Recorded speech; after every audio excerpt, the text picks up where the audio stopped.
वाले मनी मिराज और उनके भाई रियाज प्रेमी के मंथली इनकम के बारे में। आखिर ये दोनों यूट्यूब से कितना कमाते हैं। अगर आप लोग भी जानना चाहते हैं मनी मिराज और रियाज प्रेमी के मंथली इनकम के बारे में तो हमारे वीडियो को शुरू से लेकर अंत तक ज़रूर देखिएगा। तो चलिए हम शुरू करते हैं। पहले हम बात कर लेते हैं रियाज प्रेमी के मंथली इनकम के बारे में। आखिर रियाज प्रेमी यूट्यूब से कितना कमा लेते हैं। तो आप लोगों को बता दूं, रियाज प्रेमी यूट्यूब से महीना का 1 से 2 लाख रुपया कमा लेते हैं। 1 से 2 लाख रुपया कमा लेते हैं। वहीं बात करते हैं मनी मिराज के मंथली इनकम के बारे में।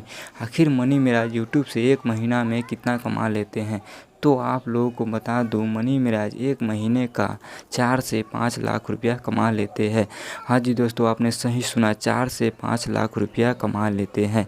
अगर जानकारी अच्छा लगा होगा तो वीडियो को लाइक कीजिएगा और चैनल को सब्सक्राइब कीजिएगा ताकि मनी मिराज के टीम से जुड़ी जानकारी सबसे पहले आप लोगों तक पहुंच जाएगा। जय हिंद।